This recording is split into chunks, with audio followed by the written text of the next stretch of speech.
अच्छा देखो सभी, पहले क्लास में हम लोग सीखे थे natural number, whole number, integer, fraction, decimal number. आज देखेंगे क्या, रैशनल नंबर। ठीक है, रैशनल नंबर। रैशनल नंबर क्या होता है?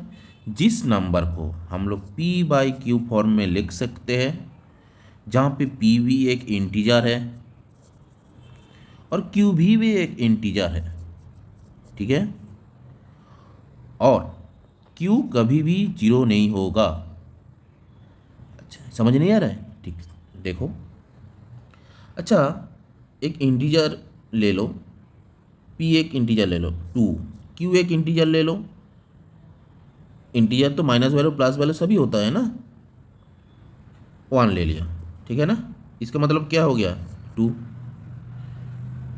देखो, ये क्या है? नेचुरल नंबर है ना। अच्छा, जीरो एक इंटीजर है। अच्छा, एक इंटीजर ले लिया, एक क्या हुआ? जीरो। ये होल नंबर है, ये नेचुरल नंबर है। अच्छा, और एक ले लेते हैं, टू माइनस टू। ठीक है, हमेशा हम लोग टू टू ले रहा है, तुम लोग समझोगे क्या टू ही होगा, ये फिर अलग कुछ नंबर हो सकता है, मन में प्रश्न आएगा तो हाँ, कोई भी नंबर हो सकता है।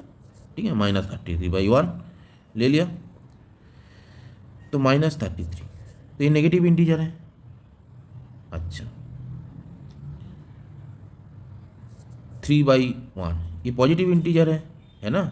जब डिनोमिनेटर में वन बैठता है तो आखिर में वो होल नंबर ही हुआ ना। ठीक है, तो पॉजिटिव इंटीजर भी है, नेगेटिव इंटीजर भी है, होल नंबर भी है, होल नंबर भी है, ये नेचुरल नंबर भी है, नेचुरल नंबर भी है ना। तो अच्छा, 2/3 ये फ्रैक्शन हुआ ना। अच्छा, 3/2 ये फ्रैक्शन हुआ ना। 2/5 ये फ्रैक्शन हुआ ना, है ना। तो फ्रैक्शन भी रेशनल नंबर के अंदर आएगा, है कि नहीं। अच्छा देखो, पहले क्लास में 2/3 का डेसिमल में एक वैल्यू हुआ था ना, 0.666 ऐसे करके, या फिर 0.6 ऊपर में ये साइन। ठीक है, अच्छा इसका भी वैल्यू निकला था ना, 0.4। अच्छा, इसका भी वैल्यू निकला था ना, निकाले थे हम लोग। देखो इधर है, पहले क्लास में कोई देखा है तो इधर मिल जाएगा उसको। देखो इसका वैल्यू क्या, 1.5। देखो 1.5 है ना, तो ये क्या है? 1.5। देखो तो इसका वैल्यू ये है, इसका वैल्यू ये है, अगर डिवाइड दे तो ये वैल्यू, ये सब वैल्यू निकलेगा। फ्रैक्शन को डिवाइड दे, ये सब निकलेगा ना। तो डेसिमल नंबर भी रेशनल नंबर के अंदर हुआ, है ना। तो हम एक अभी अभी एक छक करते हैं, ठीक है, जैसे डायग्राम। ठीक है, डायग्राम करते हैं। पहले नेचुरल नंबर, ठीक है, 1 से लेकर 1 2 3 ऐसे लेकर इन्फिनिटी तक नेचुरल नंबर। ये किसके अंदर आता है? होल नंबर के अंदर, है ना। होल नंबर के, होल नंबर क्या है? जीरो से लेकर शुरू होता है इन्फिनिटी तक। जब होल नंबर किसके अंदर आता है? इंटीजर के अंदर आता है ना। इंटीजर क्या होता है? माइनस इन्फिनिटी से लेके एकदम 0 1 2 ऐसे लेके अब प्लस इन्फिनिटी तक, है ना। अच्छा, मतलब माइनस वैल्यू भी है, प्लस वैल्यू भी है। अच्छा, अच्छा, इस सभी के अंदर आएगा, इस किसके अंदर आएगा? Rational number. ये इसके अंदर क्या क्या है? अच्छा, ये फ्रैक्शन भी होता है और क्या, डेसिमल नंबर भी होता है। फ्रैक्शन में का ही तो वैल्यू डेसिमल नंबर में आता है ना। अच्छा, तो रैशनल नंबर के अंदर क्या क्या है? नेचुरल नंबर है, होल नंबर है, इंटीजर है, फ्रैक्शन है, डेसिमल है, ऐसे। ठीक है, फ्रैक्शन और डेसिमल रैशनल नंबर के ही फॉर्म है। ठीक है, चलो, ठीक है। अच्छा, अभी हम लोग सीखेंगे कि रेशनल और एक नंबर में आता है इरेशनल। ठीक है। अच्छा, हम लोग पहले एक डेसिमल क्लास में सिखाए थे ना, जे पाई का वैल्यू सिखाए थे ना, नॉन रिपीटेड, नॉन टर्मिनेटिंग सिखाए थे ना। तो जो जिसका जिसका वैल्यू, जिस जिस नंबर का value non terminating, non repeated होगा, ठीक है, तुम लोग ऐसे समझा करो, जो नॉन टर्मिनेटिंग नॉन रिपीटेड होगा वही होगा इरेशनल नंबर। ठीक है। जैसे इरेशनल नंबर, इरेशनल नंबर जैसे पाई, ठीक है, √2, √3, ऐसे कुछ नंबर आएगा। तो पाई का वैल्यू क्या है, हम लोग कह रहे थे ना, पाई का वैल्यू 3.1415926535 ऐसे ही जाता रहेगा, है ना। अच्छा, यहाँ पे मैंने √2 लिखा ना, तो इसका भी तो कुछ वैल्यू है ना डेसिमल में।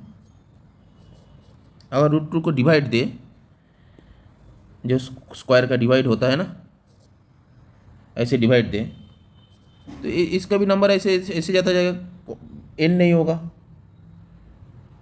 √3 ये भी इरेशनल नंबर है 1.73205080 ऐसे ऐसे जाता रहेगा। अच्छा देखो, मैंने क्या बोला था, non repeated and non terminating. Terminate हो रहा है, इसका एंड हो रहा है, एंड नहीं हो रहा है, मतलब नॉन टर्मिनेटिंग। अच्छा, रिपीटेड हो रहा है, नहीं रिपीटेड हो रहा है। देखो 1.4, इसके बाद 1.4 होना चाहिए था, मगर 1.5 आ रहा है, 9.2 कुछ आ रहा है, तो रिपीटेड नहीं हो रहा है। अच्छा, इसके बाद ये देखो 4.1 उसके बाद 4.1 आना चाहिए था ना, 4.1 आना चाहिए था ना।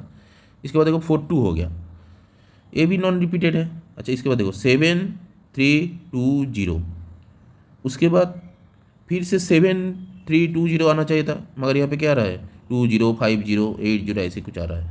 ठीक है, नॉन रिपीटेड, नॉन टर्मिनेटिंग, है ना। जो नंबर का वैल्यू डेसिमल में नॉन रिपीटेटिंग, नॉन टर्मिनेटिंग होता है, वो होता है इरेशनल नंबर, सीधे बात। तो रेशनल नंबर में हम लोग क्या बोल सकते हैं, जो नंबर डेसिमल तक वैल्यू, जिस नंबर का टर्मिनेटिंग होगा, डेसिमल में तक पहुंच भी नहीं तो वो भी चलेगा, नहीं पहुंच रहा है मतलब 2.0 डेसिमल तक नहीं जा रहा है, ठीक है ना। तो 2 क्या होल नंबर है, होल नंबर में रह जा रहा है, ठीक है।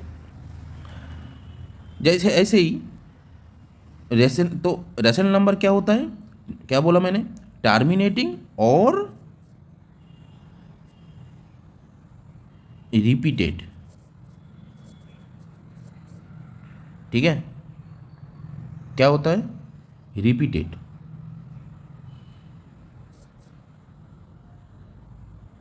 देखो पहले क्लास में हम लोग बोले थे, डेसिमल में नॉन टर्मिनेटिंग, रिपीटेड और टर्मिनेटिंग डेसिमल। ये जो बोला था मैंने, ये जो बोला था, non terminating and repeated and terminating decimal number. Repeated, non terminating, है ना। तो ये जो दो है वो होता है रेशनल नंबर, ये दो डेसिमल नंबर होता है रेशनल नंबर। और जिस डेसिमल नंबर का value non terminating, non repeated होता है, ये अच्छी तरह से समझा करो, इसलिए मैं बार बार तुम लोगों को बोल रहा हूँ, ठीक है। ये होता है इरेशनल नंबर, ठीक है। तो इरेशनल नंबर के अंदर डेसिमल नंबर भी आएगा, है ना, मगर वो नॉन टर्मिनेटिंग, नॉन रिपीटेड है।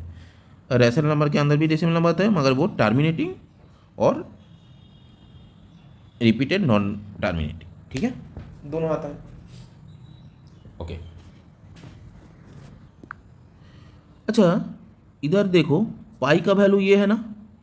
अच्छा, अगर हम लोग देखें कि पाई का वैल्यू क्या होता है 22/7 ना। हम लोग जब सर्किल का मैथ करते थे तब सीखे थे, या फिर तुम लोग अगर सर्किल का मैथ बाद में करो तो सीख लोगे कि पाई का वैल्यू 22/7 आता है, ठीक है। मगर देखो 22/7 का वैल्यू क्या होता है पता है 3। इसको अगर डेसिमल के डिवाइड दे 3.14285 फिर से 14285 देखो रिपीटेड आ रहा है ना। मगर हम लोग क्या पढ़ते हैं पाई का वैल्यू 22/7 है, मगर इसका वैल्यू हो गया रैशनल नंबर में और इसका वैल्यू हो गया इरेशनल नंबर में, है ना। तो हम लोग इसके हम बोल सकते हैं पाई का वैल्यू एक्चुअल में 22/7 नहीं है। पाई का वैल्यू क्या पता है, पाई का वैल्यू ना 21/7 और 22/7 के बीच में आता है पाई का वैल्यू, ठीक है।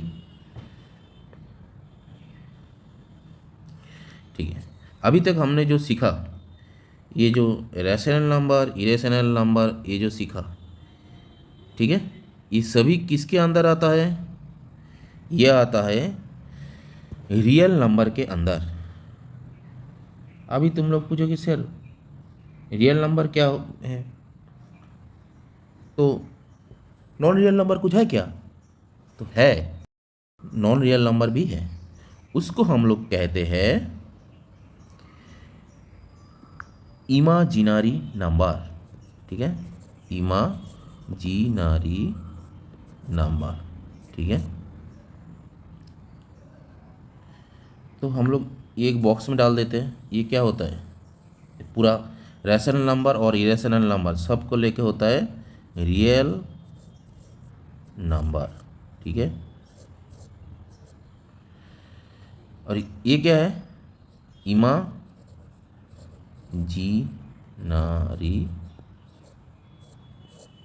नंबर, ठीक है।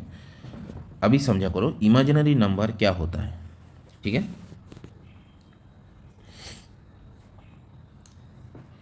इमेजिनरी नंबर होता है, इमेजिनरी नंबर कहाँ पे आता है ये पहले जानना चाहिए।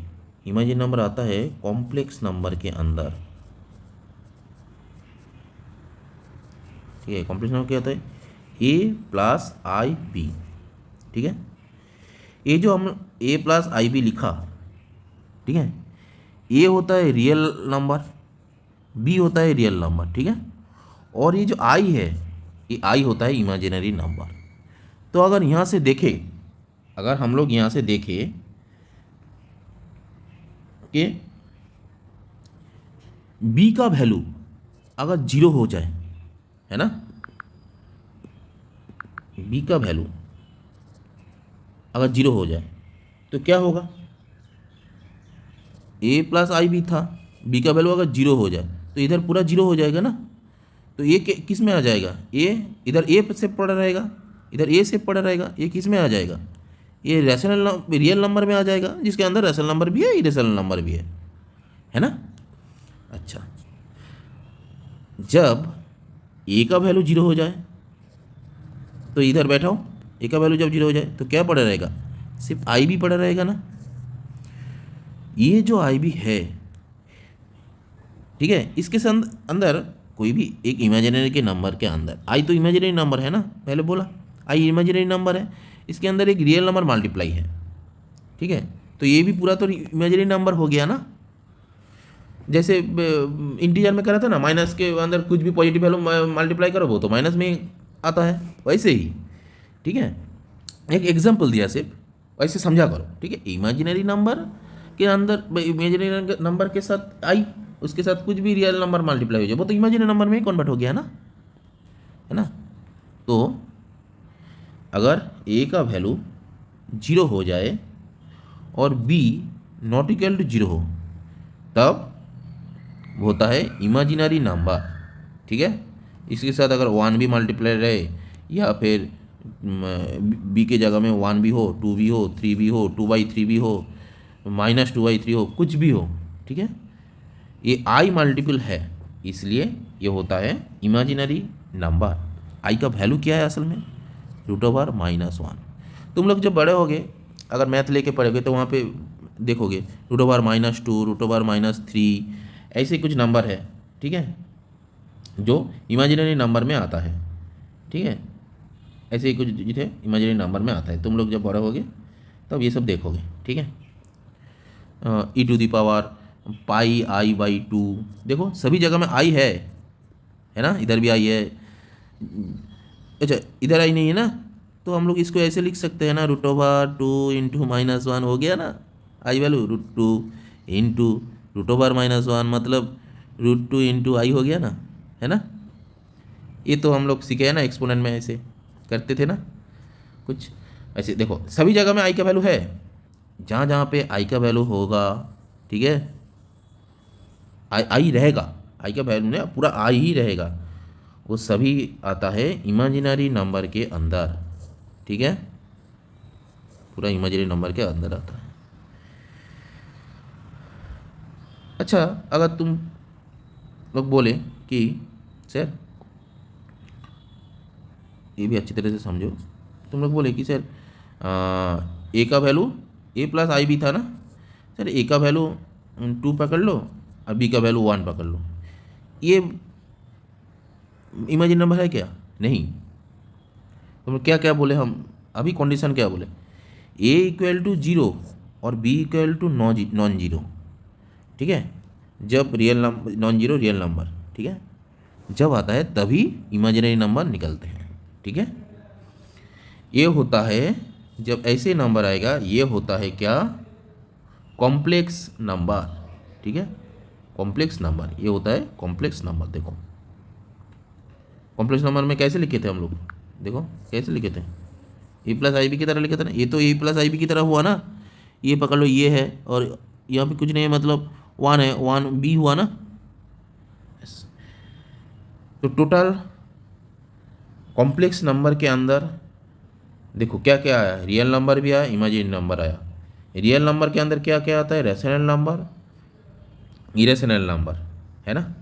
इतना तक जो जो सीखे हो पहले क्लास से, जो जो सीखे हो वो समझने का कोशिश करते रहो, ठीक है, अच्छी तरह से समझ समझ के पढ़ना। कोई भी डाउट रहे तो कमेंट में टेक्स्ट जरूर करना, या फिर कोई कंसेप्ट क्लियर नहीं हो रहा तो फिर से दोबारा क्वेश्चन कर देना कमेंट बॉक्स में, ओके।